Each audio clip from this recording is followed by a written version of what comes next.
Bordeaux might be the most recognized name in wine in the entire world. But what exactly are we talking about when we talk about Bordeaux? I'm Wine Spectator Assistant Editor Julie Harans, and here to help us make sense of it all is Wine Spectator's lead taster for the wines of Bordeaux, James Molesworth. Hi, James. Hi, Julie. Bordeaux is France's largest wine-growing region. It's defined by a long history of producing blue-chip wines, including some of the world's most prestigious and collectible bottlings. But with thousands of producers, it's actually easy to find a bottling at any price point. The key to Bordeaux is understanding its complex, geography-based appellation system, which means you know what the wine is when you know where it is from. So when I think of red Bordeaux, I think of Cabernet and Merlot. The wines are blends, right? True. Bordeaux's two most important grapes are Cabernet Sauvignon and Merlot, which are usually blended together. There's also a little bit of Cabernet Franc and Petit Verdot in most blends, and sometimes you can find Malbec and Carmenère. Geography has a lot to do with determining these blends, though. On the left bank, Cabernet Sauvignon is the dominant grape, while on the right bank, Merlot is the reigning champ. Don't forget, Bordeaux also makes some world-class dry and sweet white wines. The two key grapes here are Sauvignon Blanc and Semillon.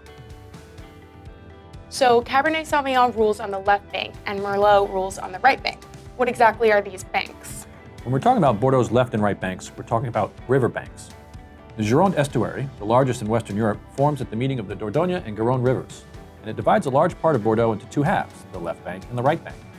On the left bank, where Cabernet Sauvignon rules, the key appellations or subregions are Saint-Estèphe, Pauillac, Saint-Julien, Margaux, and Pessac. On the right bank, in Merlot country, the top appellations are Saint-Emilion and Pomerol. But the appellations aren't ranked, right? The chateaux are? Right again. Bordeaux is a bit different. Its appellations or vineyards are not classified or ranked the way they are in, say, Burgundy or Champagne. Instead, it's some of the chateaux that are ranked. Now, this dates back to 1855 when Emperor Napoleon III was putting on an exposition in Paris, and he wanted all the wineries of Bordeaux's left bank represented and ranked. What resulted was the 1855 classification, still used today, which grouped more than 50 chateaux into 5 quality tiers, or growths.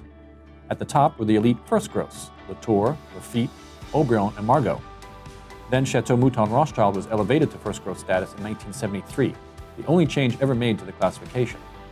Now, today the classification is still fairly accurate for Bordeaux's qualitative hierarchy, but it represents a small number of producers. So not only are there chateaux that are 3rd, 4th, and 5th ranked that are actually making great wine, but there's chateaux that aren't even classified, making everything from high-priced collectibles to budget-friendly wines. Well, thank you, James. There's certainly a lot to know when it comes to Bordeaux. And for more on these wines, including James' scores and tasting notes, visit winespectator.com. Cheers. Cheers.